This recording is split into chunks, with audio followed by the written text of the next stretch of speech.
Hello दोस्तों, welcome to GK study mission. तो current affair के नेक्स्ट सेशन के लिए चलते हैं। तो आज 24 अक्टूबर 2023 है। तो आज का करेंट अफेयर देखते हैं और इसका पीडीएफ जो है टेलीग्राम पर दिया जाएगा। आप टेलीग्राम पे जाकर डाउनलोड कर सकते हैं। तो चलिए, क्वेश्चन है, हाल ही में हार्वर्ड लॉ स्कूल ने वैश्विक नेतृत्व के लिए पुरस्कार से किसे सम्मानित किया गया है? तो कहता है वैश्विक नेतृत्व के लिए कहाँ से दिया गया है? तो हार्वर्ड लॉ स्कूल से। तो हार्वर्ड लॉ स्कूल से जो दिया गया है तो कह रहे पूर्व छात्र को, वर्तमान नहीं पूर्व छात्र को। तो किनको दिया? DY चंद्रचूड़ को। और DY चंद्रचूड़ कौन है? तो भारत के 50वें नंबर के CGI हैं। भारत के 50वें CGI हैं। और इनका उद्देश्य, देने का उद्देश्य क्या है? तो कानून और न्याय के लिए इनको दिया गया है। कौन सा अवार्ड दिया गया है? तो हार्वर्ड लॉ स्कूल के द्वारा वैश्विक नेतृत्व के लिए पुरस्कार जो दिया गया है। तो इसका पूछ सकता है कि किस उद्देश्य के लिए दिया गया है? तो कानून और न्याय के लिए दिया गया है। नेक्स्ट कहता है कि सत्यजीत रे लाइफ टाइम अवार्ड, सत्यजीत रे लाइफ टाइम अवार्ड किसे दिया गया है? तो माइकल डगलस को दिया गया है। अभी हाल ही में दिया गया है इनको लाइफ टाइम सत्यजीत रे अवार्ड दिया गया है। Central bank governor of the year क्या है? Central bank governor of the year, governor of the year का अवार्ड किसे प्रदान किया गया है? तो अवार्ड दिया गया शक्तिकांत दास को। शक्तिकांत दास कौन है? तो RBI के गवर्नर है। RBI की स्थापना कब हुआ था? तो आप लोग कमेंट बॉक्स में बताइए कि RBI की स्थापना कब हुआ था। नेक्स्ट है, गुजरात हाई कोर्ट की महिला मुख्य न्यायाधीश कौन बनी है? यानी गुजरात जो हाई कोर्ट है उसकी महिला मुख्य न्यायाधीश को चुना गया है। तो कौन है? सुनीता अग्रवाल को चुना गया है। अगर सुप्रीम कोर्ट में कितनी महिला है? तो सुप्रीम कोर्ट में 3 महिला है। तो क्वेश्चन आता है कि वर्तमान में सुप्रीम कोर्ट में कितने महिला हैं? तो सुप्रीम कोर्ट में कितना महिला है? तो 3 महिला हैं। नेक्स्ट, सेम सेक्स मैरिज विवाद में कुल न्यायाधीश की जो बेंच बैठा था उसमें कितने थे न्यायाधीश? तो उसमें 5 न्यायाधीश थे। और 5 न्यायाधीश जो थे तो उनमें से एक महिला थी। एक क्या थी? महिला थी। और महिला का नाम क्या है? तो हेमा कोहली। ये क्वेश्चन आपको एग्जाम में आ सकता है कि जो सेम सेक्स मैरिज विवाद के लिए जो कुल न्यायाधीश का जो बेंच बैठा था उसमें से एक महिला बैठी थी। उस महिला का नाम क्या है? तो हेमा कोहली उनका नाम है।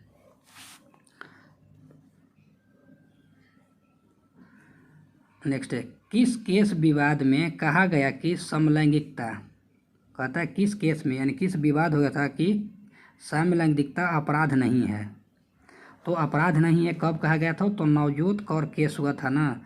तो नवजोत कौर केस हुआ था कब हुआ था? 2018 में। इसमें कहा गया था कि समलैंगिकता जो है अपराध नहीं है। तो क्वेश्चन आएगा किस केस में यह कहा गया था कि समलैंगिकता जो है अपराध नहीं है? तो आपको याद रखना है कि नवजोत कौर केस। ये साल नहीं पूछेगा लेकिन नवजोत कौर केस पूछ सकता है। नेक्स्ट क्वेश्चन है, अतः चौथे हांगजो एशियाई पैरा खेलों के उद्घाटन समारोह में भारतीय दल के ध्वजवाहक कौन थे? यानी जो अभी चौथा जो हुआ है हांगजो एशियाई पैरा खेल, पैरा का मतलब कहता है दिव्यांग होता है। तो इसके लिए खेल आयोजित हुआ है।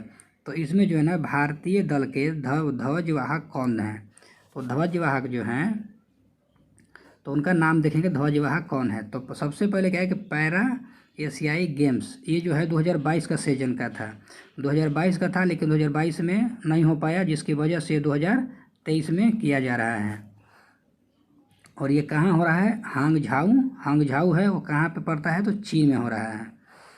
अरे शुभांकर कौन है? तो इसका शुभांकर का फेई फी पक्षी जो है ना ये इसका शुभंकर है। कब से कब तक होगा? तो 22 अक्टूबर से 28 अक्टूबर 2023 तक ये खेल जो है ना चलेगा। और भारतीय खिलाड़ी इसमें कितने खिलाड़ी भाग ले रहा है, तो भारतीय खिलाड़ी जो है 313 एथलीट इसमें भाग ले रहा है। ध्वजवाहक, तो ध्वजवाहक पूछ रहा है तो इसमें 2 को ध्वजवाहक भाग लिया है। एक पारुल परमार है जो बैडमिंटन के खिलाड़ी है। तो इसमें पूछा है क्वेश्चन में ना कि ध्वजवाहक कौन, ध्वजवाहक में पारुल परमार, जो पारुल परमार है किस खेल से संबंधित है, बैडमिंटन खेल से संबंधित है। और दूसरा जो है कौन है, अमित सरोहा, दूसरा कौन है, अमित सरोहा, ये किस खेल से संबंधित है, तो थ्रोबॉल खेल से संबंधित है। और इसमें क्या है ना कि 2 खेल पहली बार शामिल हुआ है और दोनों खेल कौन है, पैरा ताइक्वाडो, पैरा ताइक्वाडो और पैरा कैनोइंग है और एक ताइक्वाडो है। ये 2 जो खेल है पहली बार इस जो है ये जो खेल का शुरुआत हो रहा है इसमें इसको शामिल किया गया है। और इसमें जो है ना अरुणा तनवार, नाम क्या है, अरुणा तनवार, इसने क्या किया है कि ब्रॉन्ज जीता है। पहली बार ये जो खेल में शामिल भी हुआ है, जो है खेल ये शामिल किया गया पहली बार। और इसके खेल कौन है, तरुणा तनवार, जिसने ब्रॉन्ज जीता है। और कितना में, तो 47 केजी भार में।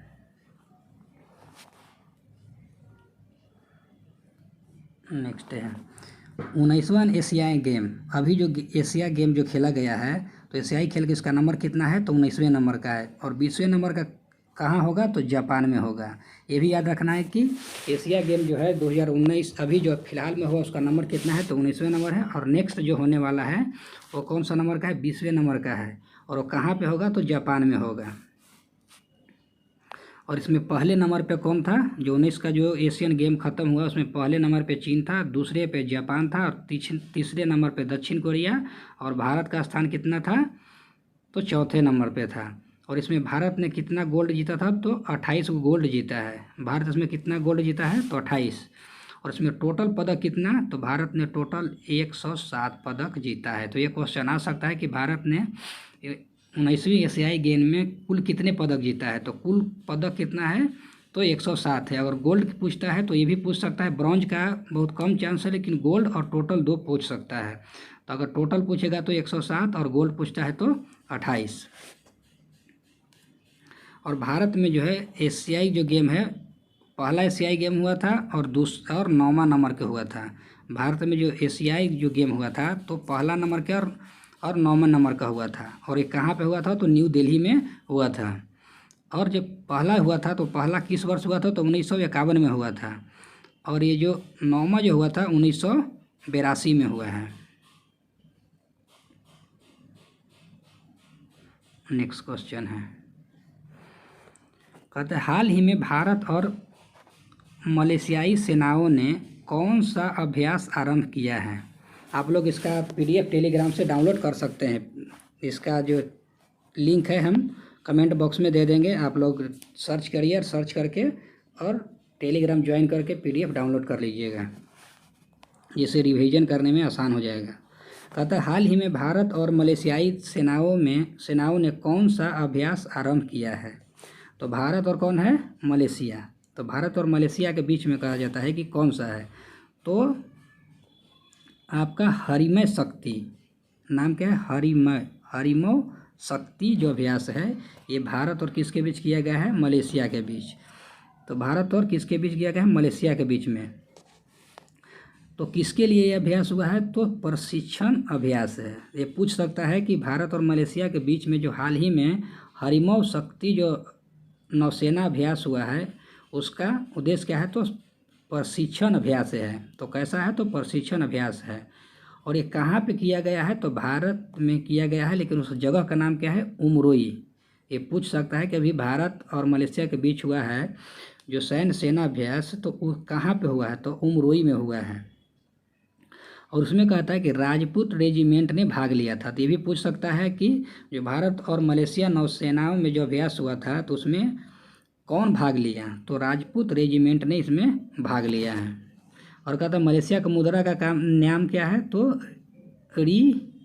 रिगिट नाम है मलेशिया के मुद्रा का नाम। नेक्स्ट है वरुण कहाँ का है, तो वरुण है इंडिया और फ्रांस के बीच होता है सैन्य अभ्यास।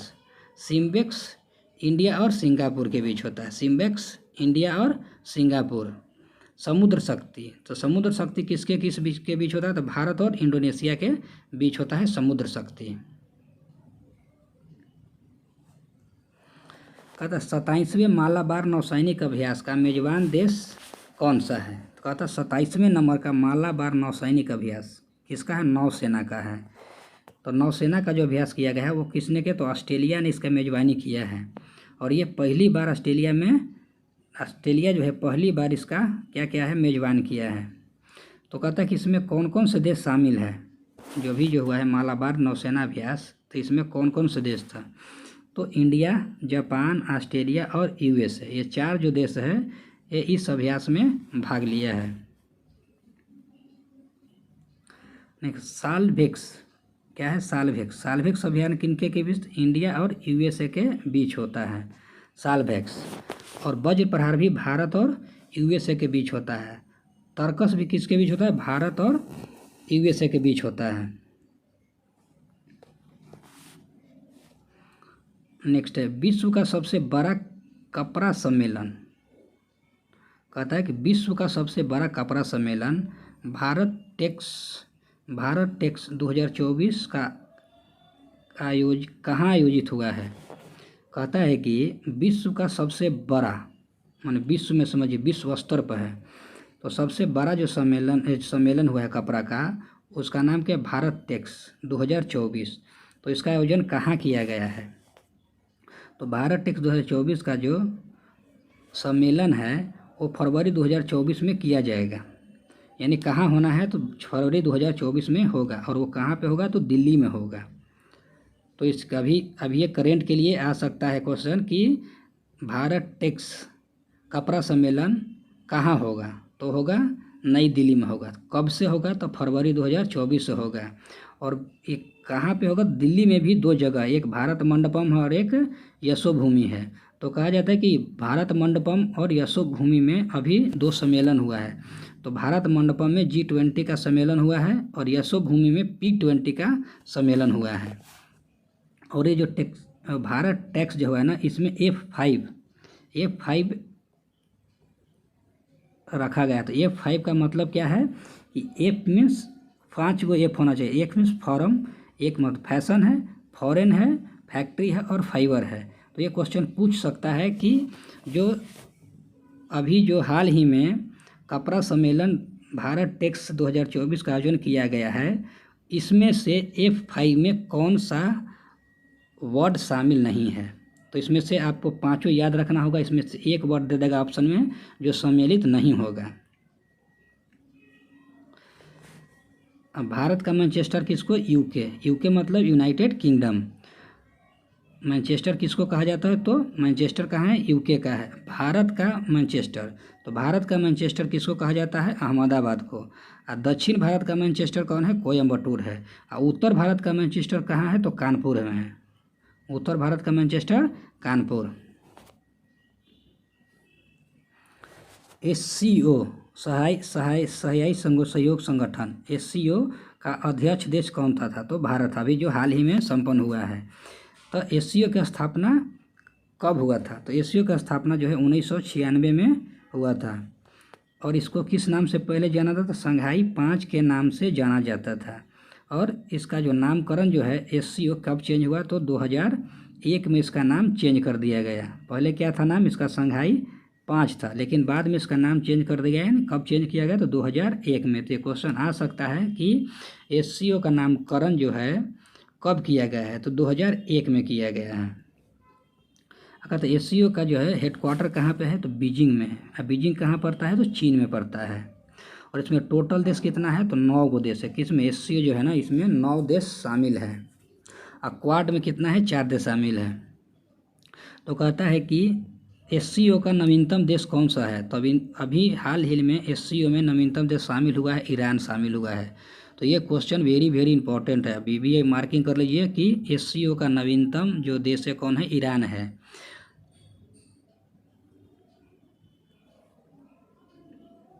नेक्स्ट, हाल ही में आधिकारिक जिला स्तरीय, क्या कहा गया है, जिला स्तरीय, जिला के स्तर पे पेड़ फूल पक्षी घोषित करने वाला भारत का पहला जिला कौन सा बना है। यानी कहता है कि जिला के स्तर पे हर एक राज्य है, हर एक राज्य में जिला का स्तर पे पेड़ फूल पक्षी घोषित करने वाला यानी जिला स्तर पे पहला जिला कौन सा बना है।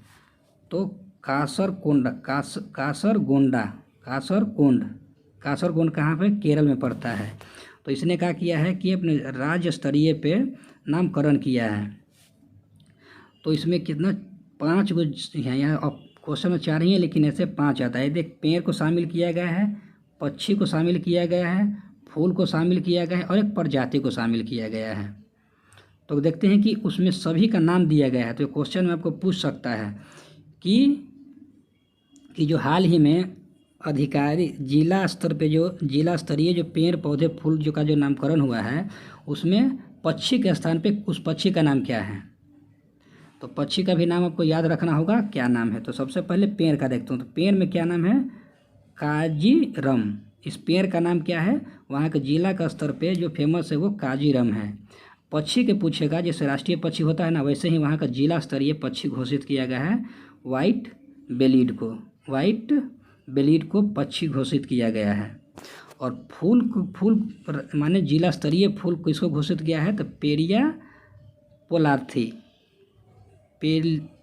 पोलार्थी का जो फूल घोषित किया गया। और प्रजाति में किसको घोषित किया गया है, तो सॉफ्टलेस कछुआ जिसका नाम क्या है, भीमनामा क्या है, प्रजाति वहाँ के जो है, कहाँ के, तो केरल जिला के कासरगोंड का ये क्या है, प्रजाति का नामकरण किया गया उस राज्य स्तर पे।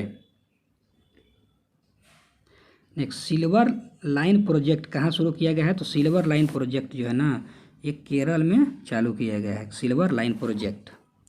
लद्दाख का स्टेट एनिमल कौन सा है। तो लद्दाख का स्टेट एनिमल हिम तेंदुआ है, लद्दाख जो जम्मू कश्मीर में है।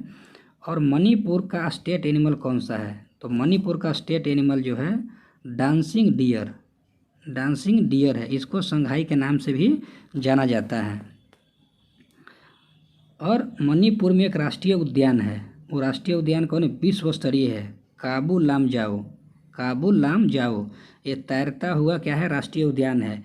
और विश्व में यह पहला ऐसा राष्ट्रीय उद्यान है जो तैरता हुआ है। ये क्वेश्चन आता है कि कौन सा राष्ट्रीय उद्यान जो है तैरता हुआ है। तो काबू लामजाओ राष्ट्रीय उद्यान कहाँ पे है, तो मणिपुर में है। अभी मणिपुर का आप लोग केस जान ही रहे हैं, मणिपुर में क्या हालत हो गया है।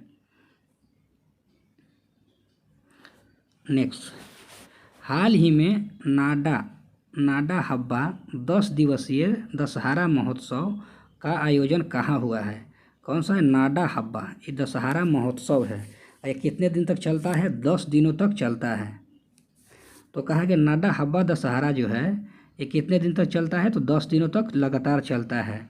और अंत इस कब होता है, तो विजयदशमी के दिन इसका अंत किया जाता है। जो विजयदशमी होता है ना उस दिन इसका अंत हो जाता है। और ये कहाँ पे होता है, तो मैसूर प्रांत में होता है। और मैसूर कहाँ पे पड़ता है, तो कर्नाटक में पड़ता है। और इसका शुरुआत किसने किया था। तो क्वेश्चन आ सकता है कि नाडा हब्बा जो दशहरा महोत्सव मनाया जाता है तो इसकी शुरुआत किसने किया था। तो इसकी शुरुआत जो है ना वाडियार वंश किया था, वाडियार वंश जो है इसकी शुरुआत किया था। और अभी भी यह क्या है, जारी है। नेक्स्ट क्वेश्चन, हाल ही में अबू धाबी मास्टर क्या है, अबू धाबी मास्टर 2023 में महिला वर्ग का एकल खिताब किसने जीता है। कहाँ, अबू धाबी मास्टर 2023 में महिला वर्ग का एकल खिताब किसने जीता है।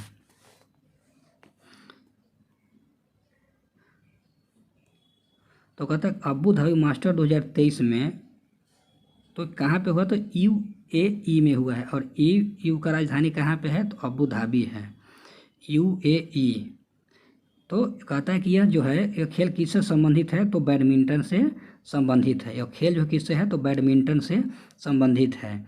तो इसमें कहा गया है कि गोल्ड किसने जीता और सिल्वर किसने जीता। तो गोल्ड जीता है अवंती हुड्डा, नाम क्या है, उन्नति हुड्डा है, नाम क्या है, उन्नति उन्नति हुड्डा, इसने क्या जीता है, गोल्ड जीता है। और सिल्वर किसने जीता है, तो सिल्वर के लिए सामिया इमाद क्या जीता है, सिल्वर जीता है।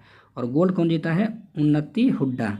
ये दोनों की जोड़ी जो है ना अभी अवार्ड जीता है। और इसमें एक और क्या है कि उन्नति हुड्डा जो है ना, उड़ीसा ओपन जब हुआ था तो उड़ीसा ओपन जीतने वाली सबसे कम उम्र की महिला थी। कौन थी, ये क्वेश्चन आ सकता है कि उड़ीसा ओपन जीतने वाली सबसे कम उम्र की महिला का नाम क्या है, तो उसका नाम क्या है, उन्नति हुड्डा। उन्नति हुड्डा अभी जो है ना अभी क्या जीते हैं, गोल्ड जीता है। तो कहाँ, अबू धाबी मास्टर 2023 में। नेक्स्ट कहता है कि कनाडा ओपन 2023 किसने जीता है, तो ये लक्ष्य सेन ने जीता है। मलेशिया मास्टर 2023 किसने जीता है, तो एच प्रणय ने जीता है। ओरलियंस ओपन 2023 प्रियांशु राजावत ने जीता है। किसने, ओरलियंस ओपन 2023। नेक्स्ट क्वेश्चन, हाल ही में कोटक महिंद्रा क्या है, एक बैंक है। कोटक महिंद्रा का नया सीईओ किसे बनाया गया है, तो अभी बनाया नहीं गया है अभी, लेकिन अभी इनका प्रोसेस जो है अभी चुन लिया गया है, लेकिन कार्यकाल अभी नहीं दिया गया है। तो उनका नाम क्या है, अशोक वासवानी। नाम क्या है, अशोक वासवानी इनका नाम है। अभी कोटक महिंद्रा के नया सीईओ नाम केवल क्या किया गया, चुना गया है। और इनका कार्यकाल कब से शुरू होगा, तो 1 जनवरी 2024 से इनका कार्यभार दे दिया जाएगा। नाबार्ड की स्थापना कब हुआ था, तो नाबार्ड की स्थापना जो है 12 जुलाई 1982 को इसका नाबार्ड की स्थापना किया गया था। और किस समिति पे किया गया था, तो शिवरमन समिति के आधार पर किया गया था नाबार्ड की स्थापना। सिडबी बैंक का हेडक्वार्टर कहाँ है, सिडबी जो बैंक है इसका हेडक्वार्टर कहाँ है, तो लखनऊ में है। तो ये क्वेश्चन आ सकता है कि सिडबी बैंक के हेडक्वार्टर कहाँ पे है, तो लखनऊ में है। नेक्स्ट है आरबीआई का जो गठन किया गया था, कब किया गया, आरबीआई के किस एक्ट के तहत गठन किया गया था। तो अभी हम अब जो क्वेश्चन नंबर 1 या 2 था उसके आसपास में आपसे पूछे थे कि आरबीआई का स्थापना कब हुआ था। तो यहाँ पे देखिए आरबीआई के किस एक्ट के तहत अगर पूछेगा तो 1934 एक्ट के तहत इसका स्थापना किया गया था। लेकिन स्थापना कब हो गया था, तो 1 जुलाई 1935 से चालू हो गया था। और कहता है कि किस आयोग का तहत, तो यंग हिल्टन आयोग की सिफारिश पर, किस आयोग के, तो यंग हिल्टन आयोग की सिफारिश पर आरबीआई की स्थापना किया गया था। और इसी का नाम क्या है, यंग हिल्टन आयोग का नाम है शाही आयोग भी कहा जाता है। तो कहीं कहीं पे आपको शाही आयोग भी दिया रहेगा, कहीं पे यंग हिल्टन आयोग भी दिया जाता है। तो आपको जो ऑप्शन में रहेगा उसके हिसाब से आप ऑप्शन में क्लिक कर सकते हैं। नेक्स्ट क्वेश्चन कहता है कि हाल ही में भारत और मध्य एशिया किसके बीच, भारत और मध्य एशिया देशों के एनएसए बैठक कहाँ हुई है। एनएसए का मतलब क्या है कि राष्ट्रीय सुरक्षा सलाहकार का बैठक कहाँ हुआ है, तो ये अभी हाल ही में हुआ है। तो ये कहाँ पे हुआ है, तो कजाकिस्तान में हुआ है। दूसरी बैठक किया गया है कजाकिस्तान में। और इसमें जो है एनएसए के जो मंत्री कौन है, तो अजीत डोभाल साहब जो हैं इसमें भाग लिए हैं।